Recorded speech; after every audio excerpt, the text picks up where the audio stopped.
Assalamualaikum warahmatullahi wabarakatuh.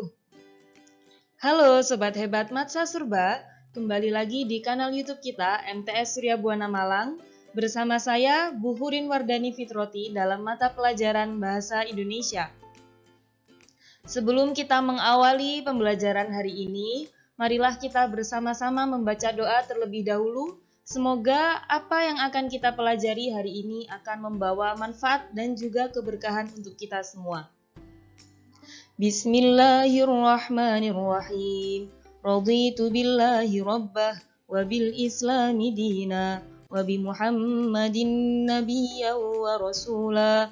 Rabbi zidni ilma warzuqni fahma waj'alni min ibadika shalihin. Amin. Baik Sobat Hebat, hari ini kita akan belajar mengenai definisi, ciri, dan unsur pembangun teks cerpen.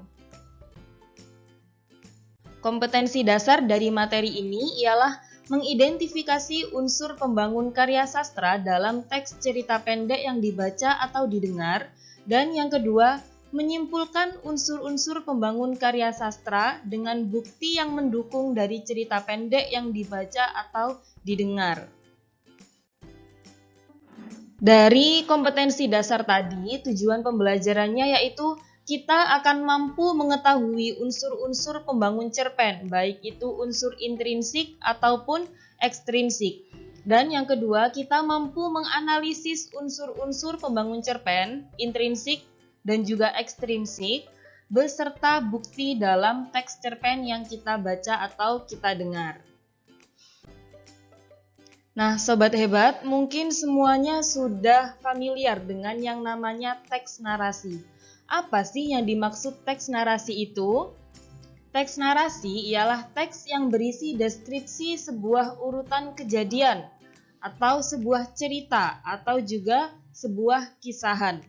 Nah, pertanyaan selanjutnya, apa saja contoh-contoh dari teks narasi?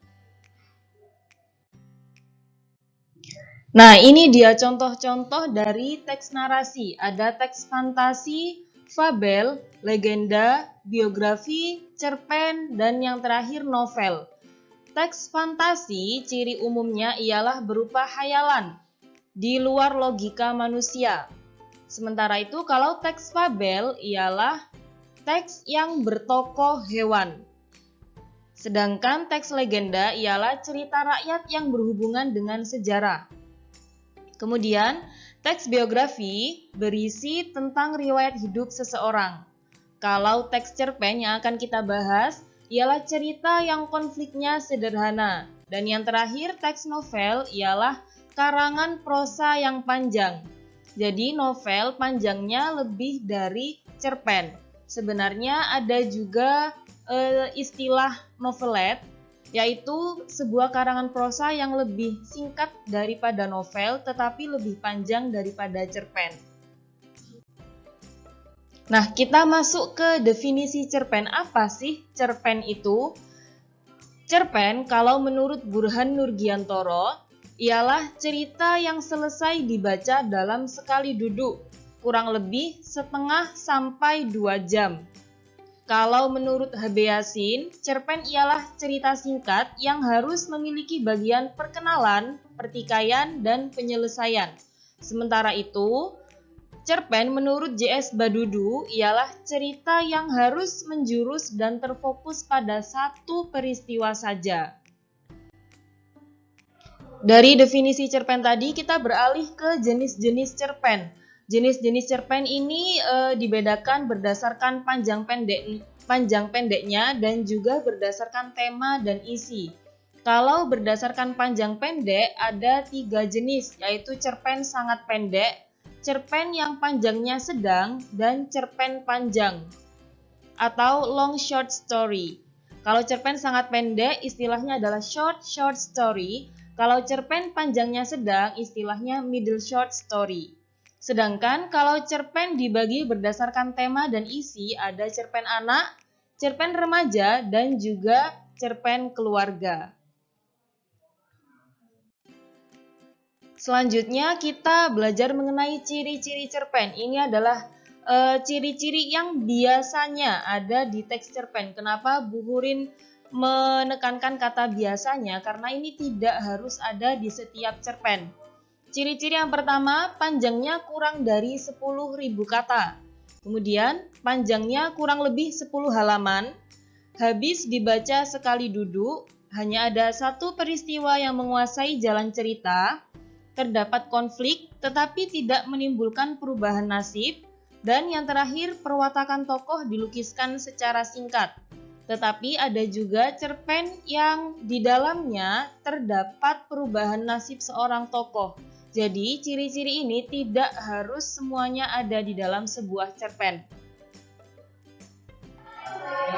Mungkin juga kalian pernah membaca cerpen tetapi tidak habis dalam sekali duduk. Ini juga berarti bergantung kepada pembacanya. Tidak semua cerpen habis dibaca sekali duduk karena tidak semua pembaca ini sama, gitu. Baik Sobat Hebat, kita beralih ke unsur-unsur pembangun cerpen. Seperti yang sudah Bu Hurin jelaskan pada kompetensi dasar tadi dan juga tujuan pembelajaran, unsur-unsur pembangun cerpen itu ada dua, ada intrinsik dan juga ekstrinsik. Yang pertama, kita membahas dulu mengenai unsur pembangun cerpen yang intrinsik. Namanya saja intrinsik, berarti unsur-unsur ini terdapat di dalam teks. Ada apa saja? Yang pertama, tokoh dan penokohan, kemudian latar atau setting, alur atau plot, sudut pandang atau point of view, tema, dan yang terakhir amanat. Nah, tokoh dan penokohan ini apa? Pelaku cerita dan wataknya atau karakternya. Sedangkan latar atau setting ini memuat tempat, waktu, dan suasana cerita. Alur atau plot ialah urutan jalannya peristiwa. Sementara itu, sudut pandang atau point of view ialah cara pengarang bercerita, cara pengarang menceritakan karangannya. Tema ialah dasar cerita dan yang terakhir adalah amanat, yakni pesan pengarang yang ditujukan kepada pembaca. Mungkin Sobat Hebat semuanya sudah familiar dengan unsur-unsur pembangun cerpen intrinsik ini, karena sudah dari sejak SD kalian mendapatkan ilmu ini. Nah, Sobat Hebat, mungkin beberapa dari kalian ada yang bingung kalau ditanyai mengenai jenis-jenis tokoh. Ada yang menjawab, ada tokoh protagonis, ada tokoh utama, tokoh figuran, tokoh tritagonis. Nah, tidak perlu bingung. Semua jawabannya benar, tetapi itu adalah penjenisan tokoh berdasarkan dua hal. Yang pertama, kalau berdasarkan fokus atau sering tidaknya tokoh tersebut muncul dalam sebuah cerita. Ada tokoh utama, pendukung, dan figuran. Tokoh utama yaitu tokoh yang sering muncul dalam cerita. Namanya saja utama, berarti dia menjadi fokus utama dalam cerita tersebut. Kemudian, yang kedua yaitu tokoh pendukung. Dia hanya sebagai pendukung si tokoh utama. Dia jarang muncul di dalam sebuah cerita. Dan yang terakhir ialah tokoh figuran. Nah, tokoh figuran ini malah hanya disebutkan sekilas saja. Dia hanya lewat sebentar saja. Kemudian kalau berdasarkan watak, ini juga ada 3. Ada protagonis, antagonis, dan tritagonis. Kalau tokoh protagonis ini ialah tokoh yang sifat-sifatnya baik. Contohnya dermawan, jujur, pemaaf, pemberani, baik hati, suka menolong, itu termasuk tokoh protagonis. Sementara itu ada tokoh antagonis, ini kebalikannya tokoh protagonis, yaitu tokoh yang sifat-sifatnya buruk. Dan yang terakhir ialah tokoh tritagonis. Tritagonis ini adalah tokoh netral. Maksudnya netral itu apa?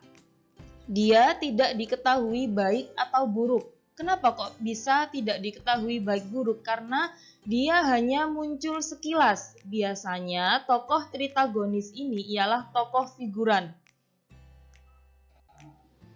Misalnya dalam sebuah teks, seorang penulis menceritakan tentang dirinya yang mengalami sebuah peristiwa pada 2 tahun yang lalu. Kemudian dalam teks tersebut dia menyebutkan bahwa teman sekelasnya ada yang bernama Selfie misalnya. Tetapi dalam teks tersebut si selfie tidak muncul sama sekali, hanya muncul saat disebutkan oleh si penulis tadi. Itu namanya adalah tokoh figuran, hanya disebutkan secara sekilas tanpa muncul dalam cerita tersebut. Nah, selanjutnya kita membahas mengenai jenis-jenis sudut pandang. Mungkin sobat hebat semuanya sudah tahu jenis sudut pandang itu ada dua. Ya, kalian familiar dengan sudut pandang orang pertama dan sudut pandang orang ketiga. Tetapi dalam materi ini kita akan mengupas kembali sudut pandang orang pertama itu ada berapa, sudut pandang orang ketiga itu ada berapa. Nah, yang pertama, sudut pandang orang pertama pelaku utama. Ciri-cirinya apa? Penulis melibatkan diri dalam cerita. Penulis sebagai pelaku utama dalam cerita. Ditandai dengan kata aku. Berarti yang bercerita adalah aku. Si penulis menceritakan dirinya sendiri. Berikut Bu Hurin beri contoh paragrafnya. Contohnya, usai mendengar pernyataan dokter, kepalaku terasa berat, seolah ada seseorang yang menjatuhkan godam besar di sana. Detak jantungku pun rasanya berpacu dengan suara derap lari yang sepertinya semakin menjauh dari posisiku berdiri. Otakku masih saja seperti kaset rusak, mengulang-ulang kembali kalimat yang membuat duniaku serasa runtuh. Gendis sudah meninggal. Gendis, adikku Gendis yang manis sudah meninggal. Lantas setelah ini bagaimana aku menjalani hidup sebatang kara? Nah, dalam teks ini si penulis atau si aku menceritakan tentang dirinya sendiri, tentang dirinya yang menerima kabar bahwa adiknya meninggal. Dia seolah-olah tidak bisa bergerak, tidak bisa berkata apa-apa. Ini disebut sudut pandang orang pertama pelaku utama. Yang kedua, sudut pandang orang pertama pelaku sampingan, yaitu ciri-cirinya penulis melibatkan diri dalam cerita, akan tetapi penulis di sini sebagai pelaku pendamping, bukan sebagai pelaku utama. Sama seperti sudut pandang orang pertama pelaku utama, sudut pandang ini juga ditandai dengan kata aku. Bedanya, si aku tidak menceritakan aku, tetapi menceritakan orang lain. Contohnya, mataku berhenti pada sosok kecil berbaju lusuh yang duduk di trotoar dekat gerobak gado-gado. Kulihat kepalanya terkantuk-kantuk, badannya sesekali menggigil. Udara malam di kota ini memang sangat tidak bersahabat bagi bocah sekecil dia. Nah, di sini si tokoh aku atau si penulis menceritakan tentang sosok kecil yang duduk di trotoar. Dia menceritakan orang lain, tidak menceritakan dirinya sendiri. Ini dinamakan sudut pandang orang pertama pelaku sampingan. Nah, kalau tadi kita membahas sudut pandang orang pertama pelaku utama dan sudut pandang orang pertama pelaku sampingan, kita beralih ke sudut pandang orang ketiga. Sudut pandang orang ketiga juga ada dua, yaitu sudut pandang orang ketiga pengamat, dan nanti yang terakhir, sudut pandang orang ketiga serba tahu. Kalau sudut pandang orang ketiga pengamat, ciri-cirinya ialah penulis tidak melibatkan diri dalam cerita. Penulis hanya menceritakan isi ceritanya. Penulis menceritakan kehidupan salah satu tokoh, ditandai dengan kata dia atau nama orang. Diingat-ingat ya, kalau sudut pandang orang ketiga, penulis menceritakan orang lain, tidak menceritakan dirinya. Dirinya tidak terlibat dalam sebuah cerita tersebut. Contoh dalam teksnya. Meila mengusap dengan kasar bulir-bulir yang bercucuran dari matanya. Merasa kesal kenapa bulir itu tidak dapat berhenti dari tadi. Seharusnya dia tidak merasa sesedih ini. Seharusnya dia tahu bahwa berharap pada manusia hanya akan bermuara pada kekecewaan. Nah, penulis di sini kan tidak menceritakan dirinya sendiri, tidak menceritakan aku, tetapi menceritakan orang lain, yaitu Meila. Di sini dia juga hanya menceritakan satu tokoh, yaitu Meila. Makanya penggalan teks ini disebut sebagai sudut pandang orang ketiga pengamat. Jenis sudut pandang yang terakhir yakni sudut pandang orang ketiga serba tahu. Namanya saja serba tahu, berarti dia tahu peristiwa yang terjadi pada tokoh ini. Dia juga tahu peristiwa yang terjadi pada tokoh itu. Makanya di sini ciri-cirinya penulis tidak melibatkan diri dalam cerita, hanya menceritakan isi cerita dan menceritakan kehidupan lebih dari satu tokoh, ditandai dengan kata dia atau nama orang. Bedanya dengan sudut pandang orang ketiga pengamat itu hanya terletak dalam kehidupan tokoh yang diceritakan. Kalau pengamat hanya fokus pada satu tokoh, sedangkan kalau sudut pandang orang ketiga serba tahu, dia tahu kehidupan lebih dari satu tokoh. Contohnya, Rahmat mengatur napasnya yang terengah-engah sambil menempelkan badannya di balik pohon beringin besar. Senjata yang ia bawa tergenggam erat di tangan kanannya. Sebelum memulai aksinya, Rahmat memejamkan mata, membayangkan sang istri yang tengah hamil tua di rumah. Sementara itu, di sebuah rumah sederhana di pinggiran kota, mulut Nila tak berhenti merapalkan doa agar suaminya pulang dengan selamat. Berulang kali ia mengelus perutnya. Tidak ingin anaknya kelak tiba di dunia tanpa seorang bapak yang menyambutnya. Nah, bedakan dengan contoh yang tadi. Kalau tadi penulis hanya menceritakan si Meila saja.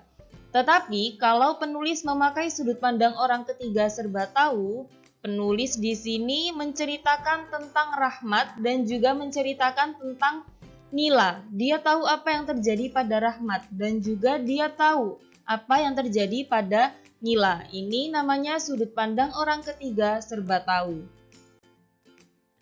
Baik Sobat Hebat, setelah tadi kita membahas mengenai unsur-unsur intrinsik pembangun cerpen, sekarang kita beralih ke unsur-unsur ekstrinsik pembangun cerpen. Namanya saja ekstrinsik, berarti dia tidak terdapat di dalam teks, dia terdapat di luar teksnya. Ada apa saja? Yang pertama, latar belakang penulis, kemudian latar belakang masyarakat, dan yang terakhir nilai-nilai. Latar belakang penulis meliputi biografi penulis, kemudian kondisi psikologisnya, juga aliran sastra yang dianut oleh penulis tersebut. Kalau latar belakang masyarakat meliputi ideologi negara, kondisi ekonomi, sosial, dan juga politik. Sementara itu, kalau nilai-nilai meliputi nilai agama, moral, sosial, dan budaya. Kalau nilai agama berarti berhubungan dengan Tuhan, hubungan manusia dengan Tuhan. Kalau nilai moral berhubungan dengan sikap manusia baik dan buruk, benar atau salah. Sementara itu kalau nilai sosial ini berhubungan dengan manusia dan manusia, hubungan antara manusia dan manusia. Kalau budaya itu adalah budaya atau adat atau tradisi yang tercermin dalam teks tersebut. Nah, kita belajar mengenai latar belakang pengarang.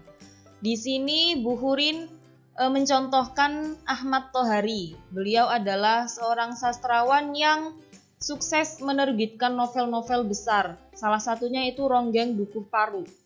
Itu juga sudah difilmkan. Nah, di sini latar belakang pengarang Ahmad Tohari. Karya-karya Ahmad Tohari yang diantaranya berjudul Senyuman Karyamin, Rumah yang Terang, dan Mata yang Enak Dipandang, berisi tentang kritik-kritik sosial, berlatar desa dan orang-orang kecil yang tertindas oleh sistem Orde Baru, serta berlatar Islami. Hal tersebut disebabkan Ahmad Tohari hidup pada masa Orde Baru dan dibesarkan dalam keluarga yang religius. Beliau juga pernah diperiksa oleh pemerintahan Orde Baru selama berminggu-minggu akibat karya-karyanya yang kritis tersebut. Nah, ini meliputi latar belakang pengarang. Jadi karya-karyanya Ahmad Tohari ini dipengaruhi oleh latar belakang Ahmad Tohari. Karya-karyanya berisi kritik sosial tentang sistem Orde Baru dan juga berlatar Islami. Itu karena beliau besar dalam keluarga yang religius dan juga beliau hidup dalam masa Orde Baru, bahkan sampai diperiksa berminggu-minggu akibat karyanya yang mengkritik pemerintah. Selanjutnya mengenai latar belakang masyarakat. Nah, di sini ada sebuah teks, kutipan teks cerpen yang Bu Hurin ambil dari sebuah cerpen karya Fatkhur Rahman berjudul Perjalanan Sang Marbot. Di sini teks yang sudah Bu Hurin highlight warna coklat itu menunjukkan latar belakang masyarakat yang diangkat dalam teks itu. Masyarakat pada cerita tersebut masih tidak mengutamakan pendidikan. Pendidikan itu masih nomor kesekian. Nah, di kalimat dalam teks itu, hal itu lantaran di desa terpencil seperti Kalimakmur sangat sulit menemukan generasi yang melek pendidikan hingga melanjutkan pendidikan ke tingkat strata 1. Nah, unsur ekstrinsik pembangun cerpen yang terakhir yaitu nilai-nilai. Yang pertama, kita membahas dulu mengenai nilai agama. Seperti yang sudah Bu Hurin jelaskan tadi, nilai agama berhubungan dengan manusia dan Tuhannya, berhubungan dengan ketuhanan, berhubungan dengan keyakinan yang dianut. Kalau dalam kutipan cerpen ini, yang sudah Bu Hurin highlight warna hijau. Nah, di situ ada peringatan Maulid Nabi Muhammad SAW. Kemudian, lomba baca Dibaiyah, salah satu kitab yang menjelaskan sejarah dan keagungan Nabi Muhammad SAW dalam bentuk kata-kata puitis, non-ritmis, dan magis. Nah, di situ tercermin sekali nilai-nilai agamanya, terutama khususnya agama Islam. Selanjutnya kita membahas mengenai nilai budaya. Budaya yaitu tradisi atau adat atau kebiasaan dalam sebuah masyarakat. Kalau di sini, di teks ini, contohnya di Tondo ini memang banyak tomakula yang masih berbaring di dalam sumbung dan menanti Rambu Solo. Sejak masuknya para misionaris yang mengenalkan agama baru, banyak yang meninggalkan ajaran Aluk Todolo. Nah, di sini tomakula ialah jenazah yang belum diupacarakan, masih dianggap sebagai orang sakit dan masih dilayani kebutuhan-kebutuhannya. Kemudian sumbung adalah bagian belakang rumah tongkonan, tempat menyimpan mayat. Rambu Solo ialah upacara pemakaman khas Toraja. Di sini sangat tercermin sekali budaya atau tradisi suku Toraja. Makanya, nilai-nilai yang terkandung dalam teks ini ialah nilai budaya. Dan yang terakhir yaitu nilai moral. Nilai moral ialah berhubungan dengan baik atau buruk sifat manusia, benar atau salah sifat manusia. Kalau di sini Bu Hurin kutipkan dari cerpen terkenal karya Ali Akbar Nafis yaitu Robohnya Surau Kami. Sebagai penjaga surau, kakek tidak mendapat apa-apa. Ia hidup dari sedekah yang dipungut sekali sejumat. Kemudian di kalimat terakhir, karena ia begitu mahir dengan pekerjaannya itu, orang-orang suka minta tolong kepadanya, sedang ia tak pernah minta imbalan apa-apa. Di sini tercermin nilai moral, yaitu mengenai keikhlasan si kakek penjaga surau. Beliau tidak meminta apa-apa sebagai jasanya dia untuk menjaga surau. Nah, Sobat Hebat, hari ini kita sudah belajar mengenai definisi cerpen, kemudian ciri-cirinya, jenis-jenisnya, unsur-unsur pembangunnya, baik itu intrinsik maupun ekstrinsik. Nah, semoga materi yang kita pelajari tadi bermanfaat untuk kita semua. Sampai bertemu pada materi selanjutnya. Tetap bahagia, tetap semangat, jangan lupa jaga kesehatan, tetap produktif dan aman COVID. Sekian dari Bu Hurin. Assalamualaikum warahmatullahi wabarakatuh.